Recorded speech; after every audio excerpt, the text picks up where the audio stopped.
Hello, everybody. Thaís Sky here. Welcome to Reclaim the Podcast. I'm your host. I'm happy to be here.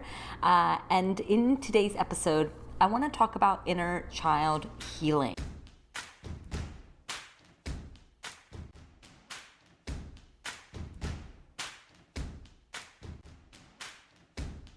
I have a lot of thoughts about inner child healing, and I saw reels on Instagram last week with a kind of large coach creator talking about how inner child healing, she uses inner child healing to address every major struggle in her life, and how inner child healing is effective for all of those struggles. And it has been marvelously effective for her in terms of combating all sorts of inner experiences. And now, coincidentally, she is teaching a course on inner child healing. And I got inspired by that reels to share a little bit of my thoughts on Instagram, and I received so much feedback from all of you wanting to know more. So here I am listening to the call. Let's talk more about my perspective on inner child healing. I want this podcast episode to really encapsulate a well-rounded perspective on inner child healing, so that it can be a resource for people who may be deciding if that's the type of healing that they want to do, type of modality or type of tool that they want to use. Because when I do research on inner child healing on the internet, it's very polarized, like much of the internet. I'll either find people saying that it's completely quacky, there's no research to support it, it's just like one of those kind of quacky modalities that can cause harm. And then I see articles by therapists and coaches who are like, inner child healing is extremely effective, it is research backed, it is really profound and amazing, and everyone and anyone can benefit from inner child healing. But I don't often see any perspective that includes both the ways in which it could work and its limitations. And since this modality is something that I have personally benefited from, but I also am very in touch with the limitations of it, I thought, let's do a whole podcast episode on it, where I can hold both sides, and then you, the listener, can decide if that's something that you find useful and you want to pursue, or if it hasn't helped you, maybe this will give you a little bit of an exploration into why, or it may kind of convince you or kind of pull you in a direction of not choosing to do inner child healing. So I kind of want this to be as well-rounded as possible. And I kind of also really like this idea of breaking down popular modalities, kind of coaching concepts. I mean, inner child healing isn't just in the realm of coaching. It is also in the realm of mental health. I know therapists who do inner child healing or inner child work, whatever word you want to put there. And because I have a pretty strong, I'm pretty experienced in both realms. I am a psychotherapist. I've also been a coach for 10 years before I became a psychotherapist. And now I am moving more and more towards the realm of psychotherapy, but I still mentor coaches in who do depth work, or who coaches who resonate with this idea of wanting to do deeper work beyond just kind of mindset, and want to help their clients move something really deep and meaningful within them. Because I mentor coaches, I still have a pretty strong foothold in the coaching industry, and keep an eye on the trends. I keep an eye on like what's going on in that world. It's important, right? So that I can support the coaches in my mastermind. So I have some interesting perspective. I have a unique perspective on both industries, both fields. And because inner child healing is one that crosses over into both, I think that I have some teeth for some opinions on this modality. I'm going to call it many things. I think I'm going to call it tool. I'm going to call it modality. I'm going to call it a metaphor at one point, which I'll explore more then why I call it that. But yeah, let's get a little nuance and some perspective on this concept of inner child healing. But before I do that, speaking of my mentorship, I do have a space right now in my mentorship mastermind. This is a group of 4 women, so it's a very small container, it's a very small group of women who want to build a coaching business that is sustainable and ethical. And the women who typically find my mentorship useful for them are women who generally find that they grapple with imposter syndrome, with perfectionism, with people pleasing, and they find that these things are particularly coming up in building a coaching practice. They're terrified that they don't know enough. They're terrified that they're not well-rounded enough. They're terrified of causing harm. They want to create something that's really sustainable but also does good. They have found things that have worked in their lives and they want to support humans. But they're not interested in going back to grad school, or the idea of going back to grad school and getting $100,000 in debt to become a psychotherapist feels inaccessible financially for them or resource-wise. They're just not interested in going down that route. The mentorship is a beautiful space where we will grapple with what it means to build a practice, what it means to market that practice and sell, and coach in a way that feels really grounded and nourishing and regenerative, especially with the lens of that. Especially, we bring ourselves wherever we go. So all of our troubles and challenges that we may navigate in our lives are inevitably going to come up in our business. And so what better space there is like something of my mentorship mastermind where we can grapple with those things together. It's a really, really unique and wonderful space. It offers supervision where we talk about your clients in a very confidential and reverent and spacious way, so that you don't feel like you're holding your clients' work all by yourself. And this mentorship really was birthed out of this understanding. As a coach, I was a coach for a long time and didn't think like that I needed supervision. And then I became a psychotherapist and I saw the power of supervision. I don't like that it's called supervision because it's not exactly what we're doing in the mentorship mastermind. I'm not supervising, I don't have power over. But what I am doing is creating space where you can think about your work in a deeper way and work through whatever's coming up for you, so that you can get out of your way and do effective work with your clients. So you can learn more about my mentorship by going to thaissky.com/mentorship. I'll also put it in the show notes for you so you can learn more and reach out if you are interested, okay? The mentorship is something that we're going to talk about in this episode that's really important for coaches and therapists to really keep in mind, but that I see a lot more in the coaching industry in terms of how coaches market their modalities.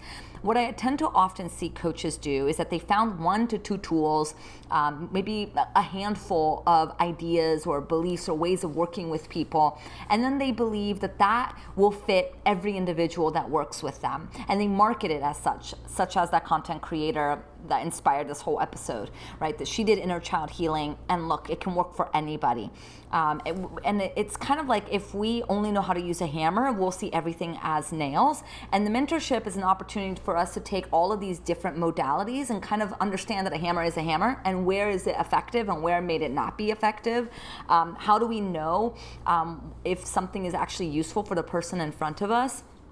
But it's something that's really, really precarious in the coaching industry, is the ways in which these broad general statements are made, like healing your inner child can heal your perfectionism. You can eradicate self-doubt by doing inner child work. And it's like, these are such insanely broad statements coming from a 25-year-old coach. And the thing is, of course, I laugh because I also was a 25-year-old coach who thought that certain modalities were the end-all be-all. And it's adorable in a way, but it can create harm if we're not really thoughtful and careful about it. And luckily,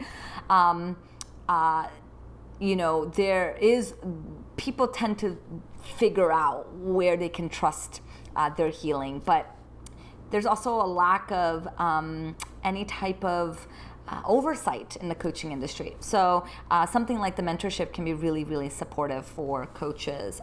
Okay. Anyway, so we want to be careful when we're talking about inner child healing as coaches, that we're really careful with how we promote it and talk about it, and that's just with any modality, but we'll get there towards the end of the conversation. Let me put a little bit more context into this episode first by talking about like what is inner child healing, like what am I even referring to when I talk about inner child healing. So the perspective of inner child healing is this idea that we all have children within us. We all have a part of ourselves that got frozen in time at some point in childhood when something or various somethings happened that was unable to be processed by that child. We can call it trauma, we can call it wounding, we can call it a series of relational events where we got frozen, we got paralyzed at that point in time. And now we are adults, but there's still a child inside all of us that sometimes takes over the show. Sometimes we may find that we're having a reaction that doesn't make sense for the adults that we are. Somebody cuts us in line and we go into a rage that is not commensurate to the situation. Our partner says something so small, so slight, that for most people wouldn't even do anything, but for us, we're having such an emotional experience around. Those are opportunities to invite a curiosity into whether or not what's happening in those moments is we're getting hijacked by our inner child. That child that got frozen in time is now having a run of the show. So with inner child healing, what we're doing is we're putting the child in the back seat instead of the driver's seat. Ideally, we're putting the child in a booster seat or like a child seat in the back seat, right? We're putting the child back in the role of where it belongs, which is not to be driving the vehicle, but certainly to be inputting, certainly to be contributing, certainly to be commenting on the cows as you drive by. There is a role for our inner child. It's just not in the driver's seat. And the more that we become aware of our inner child and the more that we do inner child work, the less power this part of ourselves has to mobilize, to react, to take over our lives. And instead, it has a more commensurate role for the age that our inner child was frozen in time. So that's kind of the broad gist of inner child work. There's obviously a lot more nuance to it, and there's a lot more that we can dive into in terms of how to do inner child healing that kind of goes beyond the scope of this episode, because the how-to is really individualized. It really depends on you and what you're searching and your experience, your past, etc. But what is so potent about inner child healing, at least what was so potent for me in inner child healing, inner child work was introduced to me by my therapist in my early 20s. I worked with this incredibly wonderful human for a decade, and she and I did such beautiful work together. In many ways, she saved my life through some really real big challenges. And one of the things that I learned from inner child work is this idea called reparenting, which is to say that many of us leave childhood and enter adulthood not having been parented the way that we needed to be parented for a myriad of reasons that does not necessarily blame our current parents or caregivers. There's all sorts of reasons for why we may not have gotten what we needed as a child. But the cool thing about inner child healing is it says, okay, you got out of childhood, you're now an adult, you're not a child, but there is the child that's still living in you that is sometimes takes over and sometimes has really big reactions, but it's not an end all be all. It doesn't have to be that way. Now we can give to ourselves what we didn't get as children. Like, it's not too late for you. You're now not just like stuck this way forever. You can now give to yourself. You can mother yourself. You can tend to yourself. You can honor yourself in ways that you didn't get as a child. I remember having this moment in doing inner child work where I was able to hug. I was being walked through visualization, which can be really so powerful. I was being walked through a visualization where there was this moment in my childhood, and the invitation was, what would you have loved your mother to have said to you in that moment? And then can you envision you being in that room, in that moment, and saying it to your little girl, saying it to yourself, rather than the fact that your mom didn't give it to you, right? So we're now moving the power towards the self. Like, okay, your mother didn't say this to you, but now you can say it to you in the visualization. And so to have been walked through that visualization and to have imagined that and then to have given those words to my little girl, oh my gosh, it's such a powerful experience. It was a powerful moment. Where you understand on a deeper level what self-love can look like and feel like. Because there's nothing like saying some really kind words to yourself in this kind of meditative stance that really hits something deep inside. It can be the idea of reparenting, the idea that you can give to yourself what you didn't get. The fact that there's like a deficit, but you don't have to just like be a victim, quote unquote, to the deficit, that you can now love yourself and pay attention to yourself and get curious about your inner, about the child part of you, about different aspects of the self, can be a game changer for so many of us.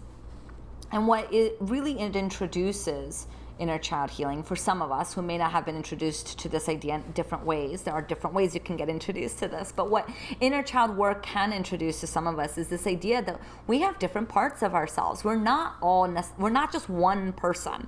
I think I was actually introduced to this idea for the first time through astrology, because when you do your astrological chart, there's different houses, there's different aspects of your chart, and from what I remember of it, somebody said to me, different houses constitutes different parts of yourself. And that really resonated with me, because I agree. There is the part of me that is who I am with my partner that is different than who I am as a daughter, that's different than who I am as a friend, right? We have different aspects of ourselves. And that's not even in these different distinct roles. Sometimes I'm different with my partner when I'm in different moods. Sometimes I'm different with one friend than I am with another friend. Sometimes I'm different with different people that I work with. So we have different states of being. We have different senses of ourselves, right? When we say, I don't feel like myself, that's a really interesting statement, because what self are you referring to? The idea of inner child healing, and again, there's other modalities that encourage this idea, is that we actually have different selves. We have different parts of ourselves. We are not just one self. We're not just one person. And that can be kind of useful when we are operating under this assumption that in order for us to be healed or whole, we have to constantly feel at peace, right? That what we're searching for is to be at peace, to be whole, to be happy, as this like stagnant state of being. And what parts work introduces us to is that actually, no matter how you heal, no matter what healing looks like, it's not about getting to this ideal one state of being, but it's actually the fact that it's an interplay of all sorts of different states of being. And it's about getting curious about the different states of being. Why am I this way at this point in time, and now I'm not that way in a different point in time? And so inner child work introduces this idea of parts work, or this idea that we are different selves, that there's different experiences inside of us, and some of them, this is now moving into a more analytic perspective, that there's the conflicts between different parts of ourselves. But anyway, when I did a little research for this episode on the origins of inner child work, because I was very curious like where it came from, I initially kind of thought that maybe it would come from IFS, internal family systems, which is a modality that in some ways is very much inspired by, and I think a derivative of object relations, which is an psychoanalytic school of thought. But in IFS, it's really, really about the fact that we have different parts and how these different parts interact with each other. And so I kind of just assumed maybe that inner child work came from there. But actually, I was surprised to learn, at least according to a couple sources that I found on the internet, that the origins of inner child work was from Carl Jung and his divine child archetype, which makes sense. Carl Jung talked about different types. There's different archetypes. And in Carl Jung's perspective, we all possess different archetypes. So we have different parts of ourselves. And I like it. I like it. I couldn't agree more. And his perspective was that if we all have a child archetype within us, then the more curious we get about what that inner child archetype is communicating to us, is telling us in our dreams, in our unconscious, then we become more known to ourselves. Okay, so that's kind of the origins of it, but of course I didn't learn about the origins of it when I was using inner child healing. What I love about inner child healing, I taught it in Worthy Women Rise and Worthy Women Rise Mini. What I love about it not only was because of how instrumental it was for my growth and my own journey, but because of how versatile it can be. It can really be a great self-help tool. Like, it's a really, really popular self-help tool for a reason. It's accessible to most laymen, like most people. It introduces people to a lot of different concepts, but in a way that feels really relatable and really safe. Like this idea of having multiple parts of ourselves. It doesn't feel like a terrifying prospect. It feels exciting. It feels, well, for many of us, right? It feels spacious to imagine that maybe we all have like a frozen child inside of us. I think when we think of children, we think of innocence and purity. It's easier to give ourselves compassion and grace when we're imagining that there's our little kid running the show. When in Worthy Women Rise, I encourage people to find pictures of them as little kids and seeing a picture of you as a little girl and then imagining this little child being in distress. It elicits compassion and care in ways that it is harder to do when we're thinking of ourselves as a whole adult. So it's really, really a popular concept for a reason. We see it everywhere because it's very navigatable. And I really enjoyed teaching it in Worthy Women Rise, and it was under the module called Nurturing the Wound. And what I loved about it is it really sets a foundation for us to get a sense that our wounded parts isn't the end of the picture. That we're more than just our wounds. We're more than just the distress. We contain multitudes, and our distress, our pain doesn't have to have the last word. There's something really profound about this idea that inner child really, really does well. Okay. So, what can inner child healing be used for? Well, if you ask the internet this, it will literally, I read an article and it said, do you ever feel like you're a victim in life? As a bullet question for why inner child work may be useful for you. And it's like, who doesn't at any point in time think that they're a victim of life? Like, sometimes we are a victim of life. Like, life sucks sometimes, right? Like, isn't that all of us at some point in time? So I don't see how that question lends itself to then thinking that inner child work may be useful for you. It's just so broad, and then it's like, oh, so everybody could benefit from inner child healing, and that's just not true. I will say there are certain things that I have seen that inner child healing can really be supportive for. People who are really self-alienated, right? They really can't muster compassion, self-care, self-love. They really struggle with liking themselves. They really struggle. Oh, I just shook my camera here. Let me adjust real quick. Okay. They really struggle with seeing themselves in any way, shape, or form with some type of grace or some type of goodness. Or maybe not in its totality. Like, we can carry some moments where we can experience self-love, but it's very fleeting. I find that inner child work can be useful there. Loneliness is another one. To know that we carry many parts can help us feel like we're not just like having a singular experience, and that can be really tending. It can be very nurturing. I'm more inclined to think like if you resonate, if it resonates with you, like if this idea feels curious and interesting to you, then maybe you would benefit from it.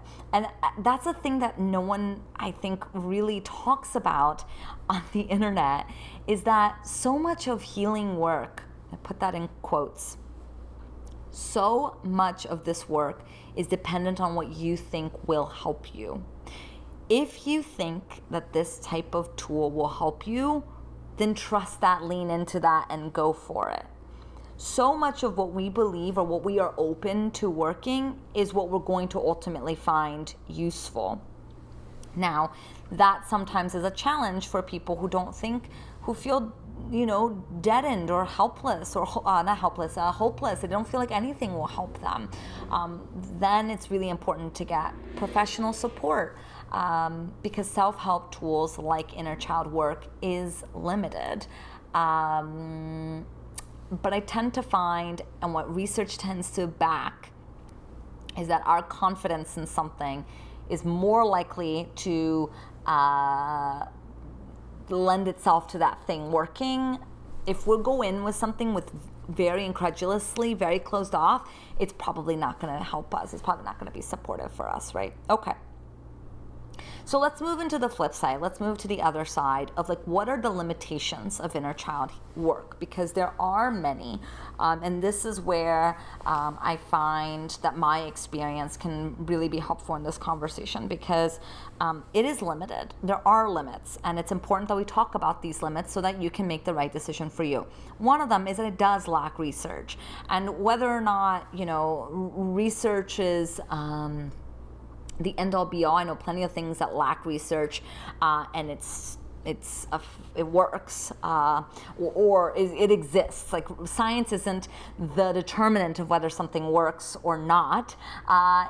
It is important to know, that it does lack research. You know what else lacks research? Polyvagal theory. But that doesn't stop so many people on the internet promoting it as the way to work with trauma, and it's just not the only way, and it lacks research, but a lot of people are helped by it, so take that with a grain of salt. The second limitation, or another limitation, these aren't in order, is that what inner child work really struggles at, and it can be very limited in, is that because we didn't get something in childhood doesn't mean that now we can just fill that hole. There is a hole that, for many of us, come out of childhood. There's something that didn't get tended to. And no matter how much we may now give to ourselves, and no matter how much now other people may give to us, it doesn't fill that hole. It may make it shallower. It may make it smaller. It may make it more navigatable, make it look prettier, whatever we want to say. It can shrink the hole, but it doesn't take the hole away, because we can't go back in time. We can't undo. And no healing modality, no inner child work is going to undo what you didn't get. It can help with what you didn't get. It's not going to bypass what you didn't get. And it's really important in our healing work that we really grapple with what we didn't get. And connected to that is part of what it means to grapple with what we didn't get and grapple with this now whole, is grieving what we didn't get, grieving the unfairness of it, grieving the lack, the deprivation, the trauma, the wounding, the misattunement. Grief is an integral part of the healing work. And sometimes inner child work can open that up, right? Tending to the child inside of us may then put us in touch with the wish that our mother or our caregiver would do that to us and didn't, and so that can help us open up to the grief. But we don't want to bypass that grief work, because it's really, really important for us, especially if we're coming out of childhood with trauma, that part of the work involve the reality, which is that we didn't get what we needed. And that can be really painful. And then we hope that maybe if we just love ourselves, then we don't have to get in touch with the devastation of not getting what we needed. But we can't replace that.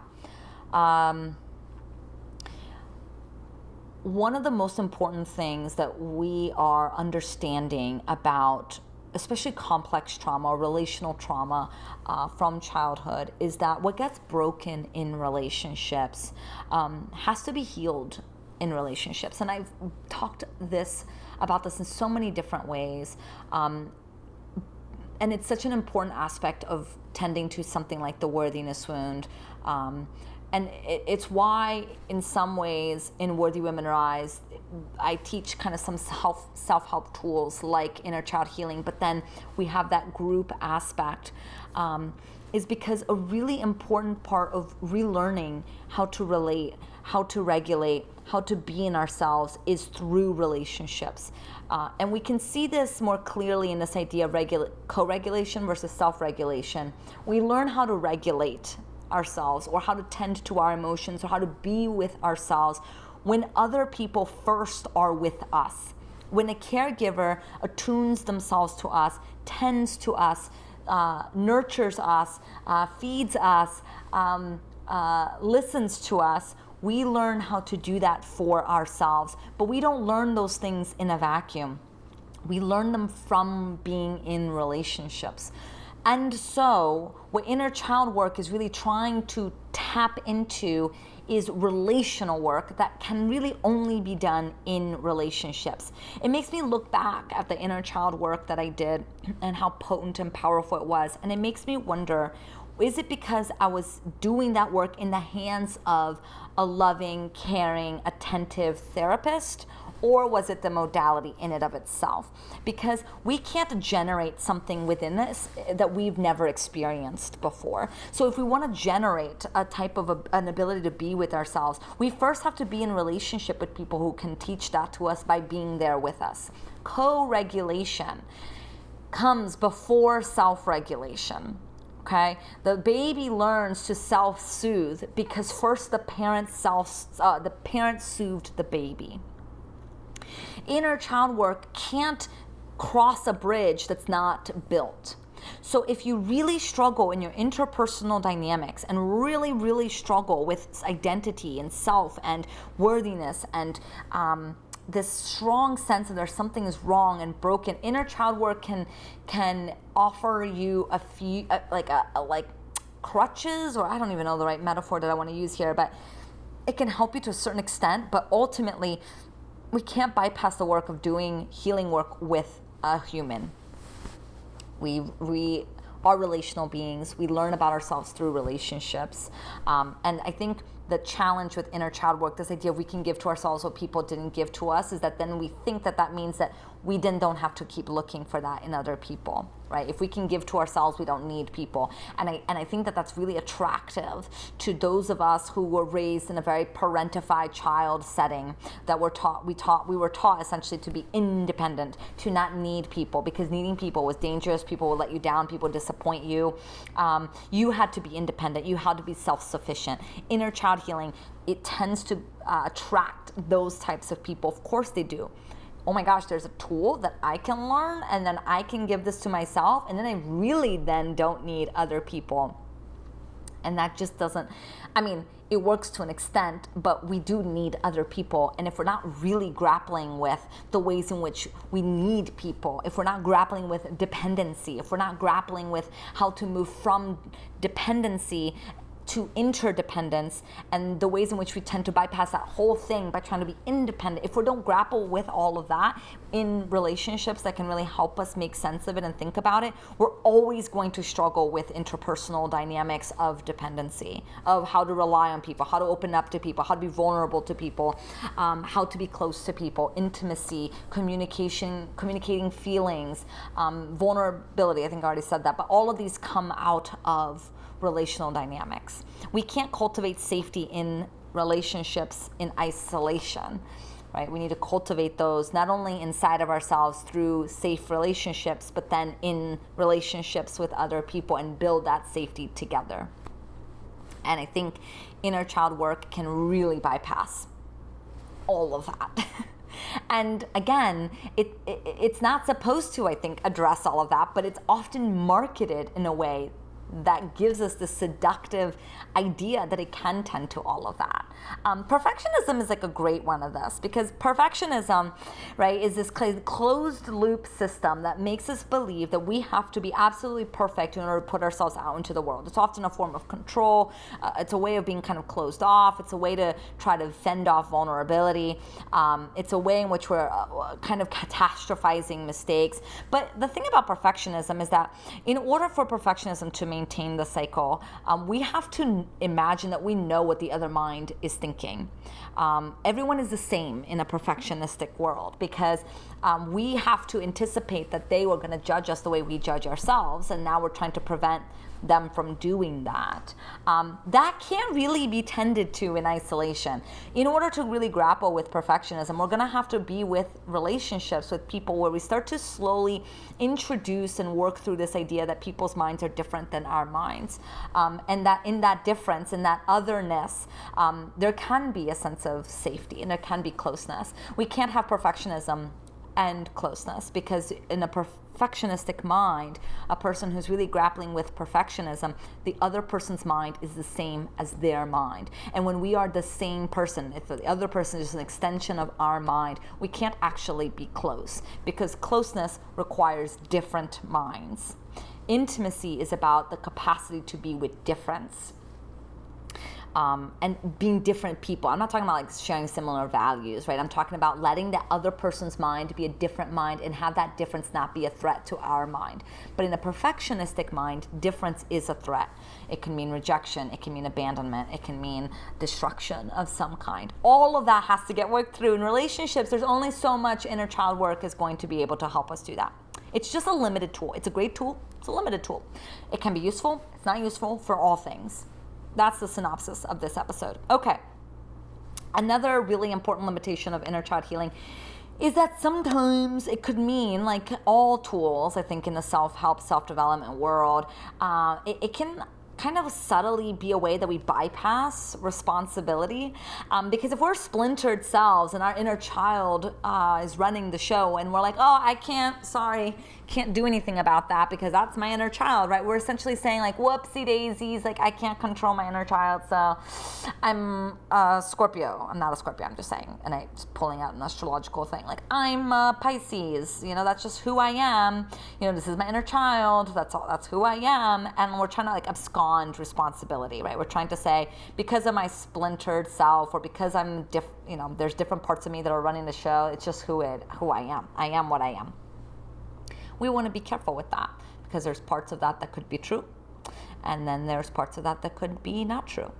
I also think with parts work, with IFS, one of the things that I really struggle with is when we label all internal experiences with like three things, right? Like, what voice is that? Oh, that must be my inner child. Versus like we contain multitudes. We have different parts of ourselves. And how are we communicating that because it's a part, it's not us, and therefore we're not responsible for it, versus communicating that we have different experiences, but they are all us. So we can be splintered within ourselves, or we can have split off parts of ourselves, but we are still ourselves. Yes? It's like a pie cut in quarters, cut in slices. It's still a pie. We're still kind of whole in that and must take responsibility for that, even if we have different slices inside of us. Okay, so it's the final kind of limitation, is that some people just don't take to it. I've worked with people, I've had people who have shared with me that, they really hate their inner child. And when they think about their inner child, they just get filled with a lot of shame and a lot of self-hatred. And so obviously for that person, like, don't do it. This isn't the way. We can certainly think about what that means and what that's like, and we can explore it. But that person obviously probably won't want to do inner child work, and that's totally okay. It's just one of many, many, many different ways that we can do this work. I haven't done inner child work with clients in a very, very long time. And if I do, it really comes organically from the material. It's not something, I'm not a method type of, I'm not like I'm now going to do this tool with you. It really has to come organic from the relationship, because I work very relationally. I work in a very kind of psychoanalytic perspective where the technique, quote unquote, the tool, quote unquote, is the relationship itself, is the therapy itself, it's the meeting of the minds itself. Everything else is kind of really, really dependent on the person in front of me. And that's why I say every treatment is different, because every individual is different. And who I am into that individual and how we work together is very, very dependent on the person. And I'm more interested in getting to know that person and creating a kind of working relationship or a treatment that is fine-tuned to that person than instilling some methodology or some modality on them. But that wasn't always the case. And as a coach, I picked and chose my modality based on the person in front of me. And in my mentorship, we grapple with like what people's stances are and what they want. In my mentorship, it's really not about creating mini-me's. I'm not interested in some type of guru relationship where they have to do the work like I do. What the mentorship is really about is helping people find themselves in this work in a really kind of not curated, what's the word I'm looking for? I was going to say safe, but that also feels so cliche to say, in a kind of containing environment. How's that? Okay, so the grounded perspective of inner child work, and honestly, this is the perspective that I take away from the majority of healing modalities. Whether we're talking about something like polyvagal theory, I'm bringing it up just because I brought it up before, somatic work in many ways, knowing how the mind, neuroscience, what so much of these kind of different ways and perspectives, what they offer is a metaphor. It's a metaphor that sometimes can be helpful. For example, a very common metaphor that we use in our culture is this idea of saying my heart hurts or I'm brokenhearted.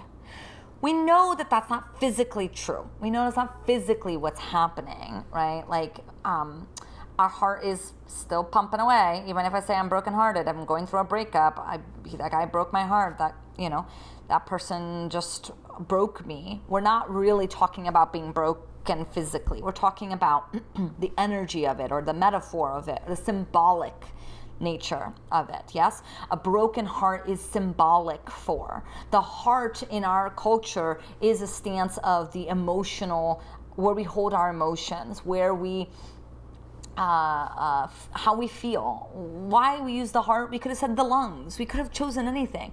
Why do we choose heart? I mean, that's a very interesting topic I want to know more about. But we chose the heart. So to say that my heart is broken, or I'm feeling, my heart is feeling full, or I love and it's coming from my heart, right? These are all metaphors. These are all symbols that our minds can help then conceptualize how we're feeling. It can help shape and contain and form our internal experiences. So when I'm like, I don't know how I'm feeling, but I'm devastated, that can feel really, really scary and overwhelming and collapsing.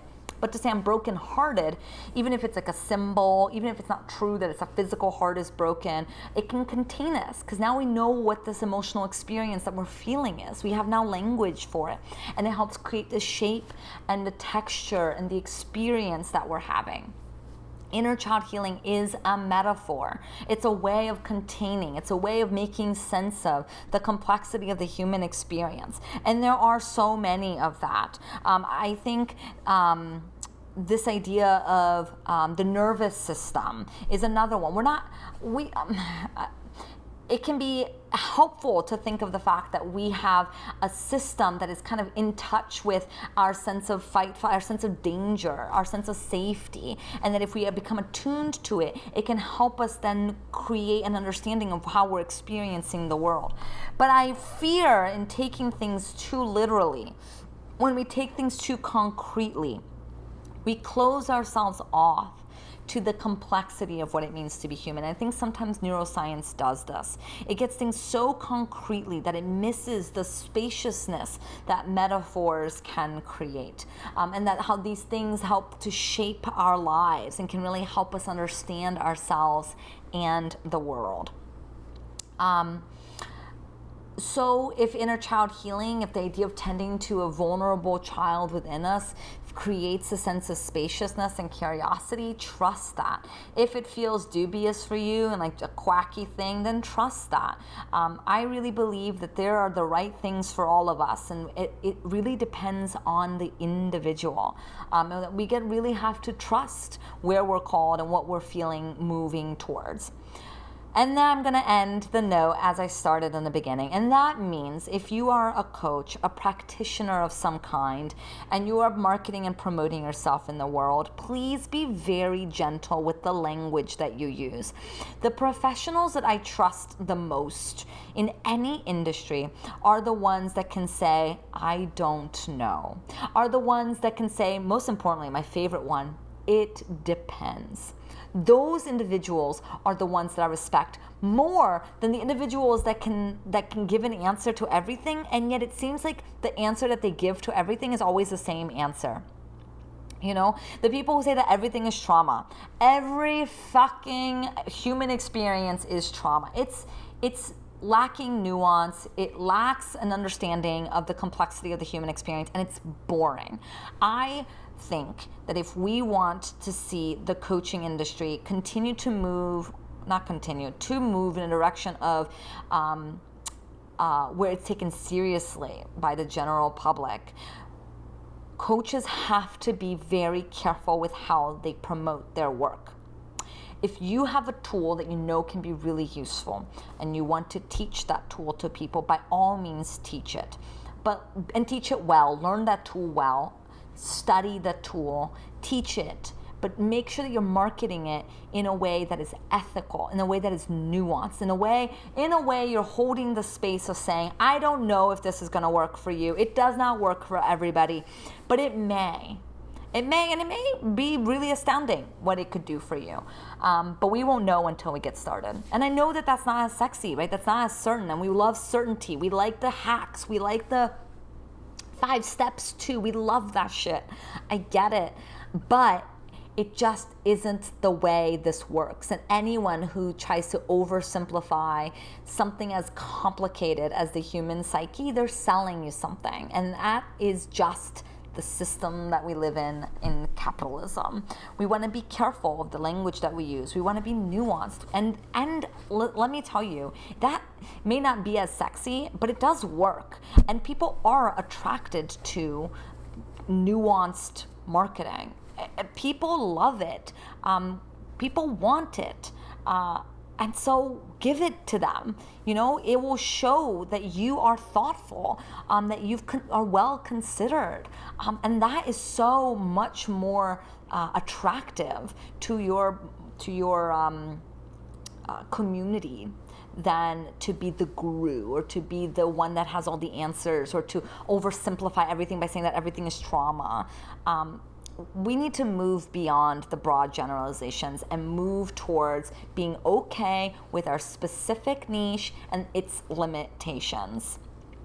I say this as hard-earned, as someone who's done it all, who's done some things that I look back and I'm like, oh, wish I didn't do that. That wasn't, not quite, I can't stand for that now. So I've done it all. And let me tell you, when you find more and more of a grounded sense that the tools that you teach are limited, you not only attract better people in your practice, but you also help them more deeply because they're the right people for that modality. Nuance matters. Always, okay? If you have any thoughts about this episode, please feel free to share it with me over on Instagram. You can find me at I am Thaís Sky. If you're watching this on YouTube, you're welcome to comment below. Thank you so much for being here. I really appreciate your generous attention. And I will catch you on the next episode.